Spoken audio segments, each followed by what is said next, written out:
আগামীকাল থেকে শুরু হচ্ছে বাংলাদেশ বিনিয়োগ সম্মেলন 2025। ব্রিফিংয়ে বাংলাদেশ বিনিয়োগ উন্নয়ন কর্তৃপক্ষের নির্বাহী চেয়ারম্যান চৌধুরী আশিক মাহমুদ বিন হারুন এই তথ্য জানান।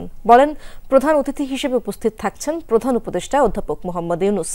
তিনি বলেন, অনেক বিনিয়োগকারী ইতিমধ্যেই দেশে চলে এসেছেন। প্রধান উপদেষ্টা দেশি বিদেশি সব বিনিয়োগকারীর কথা শুনবেন।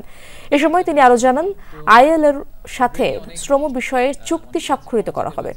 নন মিলিটারি ইস্যু নিয়ে নাসার সাথে চুক্তি স্বাক্ষরের চেষ্টা করা হবে।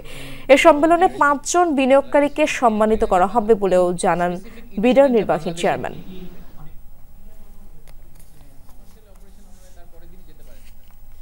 দর্শক, ব্রিফিং এখনো চলছে, সরাসরি যাচ্ছে সেখানে।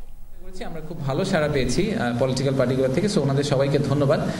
এবং ওনাদেরকে আমরা মনে করি যে এই সামিটটা, কিন্তু আমি আগেও বলেছি, সামিটটা আসলে যদিও বলা হচ্ছে বিডার অর্গানাইজ করা, বাট আই জেনুইনলি ফিল যে এই সামিটটা আসলে বিডা একা করেনি।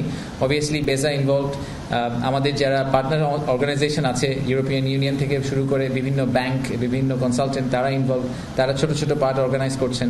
এবং অ্যাট দ্য সেম টাইম আমি বলবো যে প্রাইভেট সেক্টর এবং এই পলিটিক্যাল আউটফিট, ওনারা সবাইও কিন্তু আমাদেরকে সময় সময় বিভিন্ন ধরনের রেকমেন্ডেশন, বিভিন্ন ধরনের সাপোর্ট দিয়ে পুরো জিনিসটা অর্গানাইজ করতে হেল্প করেছেন। সো এই সামিটটা আসলে শুধু, যদিও বিডার লোগোটা যাচ্ছে, বাট আমি জেনুইনলি ফিল করি যে এটা আমাদের দেশের একটা collective effort to showcase the investors. Thank you. Aziz